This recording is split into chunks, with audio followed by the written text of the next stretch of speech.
say follow the law, Madam Attorney General, do you mean that you will provide all the files by 30 days? We will follow the law. The law passed both chambers last evening. It has not yet been signed, but we will continue to follow the law, again, while protecting victims, but also providing maximum transparency. Madam Attorney General, the DOJ statement earlier this year saying that the files would not release mentioned the fact that the review of the documents and the evidence did not suggest that any additional investigation of third parties was warranted. What changed since then that you launched this investigation? Information that has come forward, information. Attorney General Pam Bondi is very much Donald Trump's Attorney General, which is not how that position is supposed to work. But as much as she was planted in that role to specifically benefit and serve the president, as opposed to the American people, Trump's people, the MAGA crowd is over her. And she's now making weird, sycophantic efforts to win the MAGA crowd back, but more on that later. When the Vanity Fair article featuring a series of interviews from Trump's chief of staff, Susie Wiles, was released to the public, Wiles was not flattering when giving her opinions on Bondi. She specifically criticized Bondi's handling, or rather her bungling, of the Epstein files. Wiles commented on Bondi's attempts to release some files to the public through right-wing social media influencers in a very misguided effort to appease and placate a very passionate portion of the electorate, including the MAGA electorate. Wiles said, "I think she completely whiffed on appreciating that that was the very targeted group that cared about this. First, she gave them binders full of nothingness, and then she said that the witness list or the client list was on her desk. There is no client list, and it sure as hell wasn't on her desk." Ever since the Vanity Fair article came out, Bondi has been battling rumors of her own imminent release from her position. So far, nothing has come from those rumors, but apparently Trump himself is now facing pressure to fire Pam Bondi from his biggest MAGA supporters. 10 months after appointing Bondi as the nation's top justice official, the president is closing out the year with conservative influencers and supporters accusing her of failing to deliver justice on everything from the Epstein files to the so-called Russiagate saga to the January 6th committee members and Trump's deep state enemies. And to that January 6th point, the statute of limitations is about to expire to prosecute the House members who sat on the Select Committee, because if you can believe it, it's been nearly 5 years since that very strange day in our history.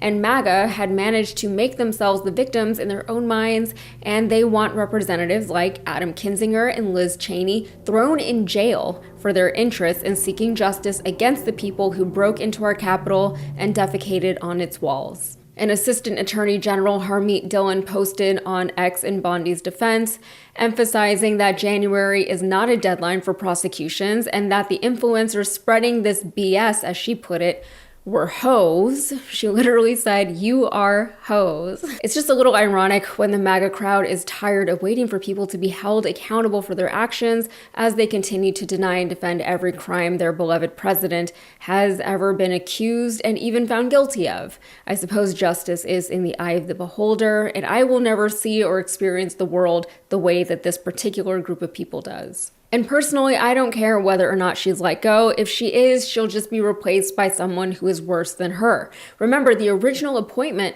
was supposed to go to Matt Gaetz.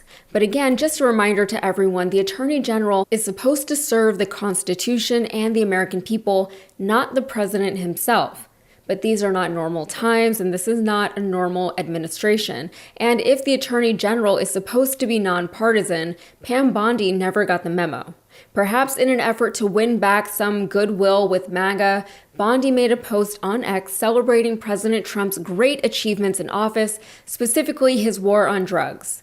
However, the post backfired on her in a very big way and has since been taken down. Not only was the post stupid, it was especially stupid coming from someone who is supposed to be one of the top legal minds in the country. She said, "Since day one, the Trump administration and this Department of Justice have been fighting to end the drug epidemic in our country. President Trump closed the border. DOJ agents have seized hundreds of millions of potentially lethal fentanyl doses. We are aggressively prosecuting drug traffickers and cartel leaders. These are the results. Elections have consequences. Electing President Trump and enforcing the law is saving lives. And to that post, to really drive her point home with some evidence, she attached a chart. And if you look at the chart, you will see a steep decline in drug overdose deaths across the entire country. The problem is the data in the chart documents deaths from October 2015 to October 2024. It literally says so right at the top of that chart. Trump wasn't president in October 2024, so the steep decline from 2023 to 2024 that Bondi was celebrating on that chart was, according to Bondi's logic, thanks entirely to Joe Biden.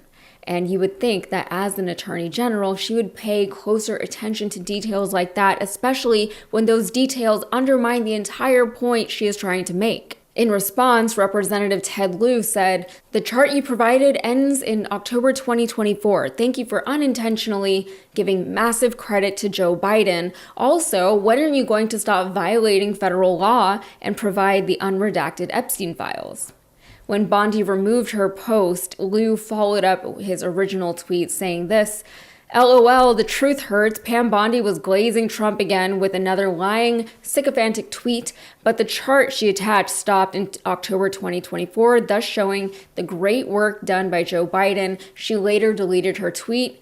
And of course, he attached a screenshot of the now deleted tweet from Bondi. And on top of that, while Bondi was trying to give credit to Trump for something that he did not do, Trump and his policies could actually reverse some of the wins from the Biden administration when it comes to overdose deaths. This, by the way, is coming from the president who pretends to be so against drugs in this country that he is illegally about to go to war with Venezuela and, I don't know, maybe even also Colombia, while constantly pardoning drug lords. He's almost at 90 drug-related pardons between his first and second terms in office, including the former Honduran president who trafficked hundreds of tons of cocaine into the United States. So from the Daily Beast, healthcare professionals worry that the gains made at the end of Biden's term, which amount to a 27% reduction in overdose deaths, are at risk because of Trump's signature spending bill, which cut $1 billion from the Substance Abuse and Mental Health Agency,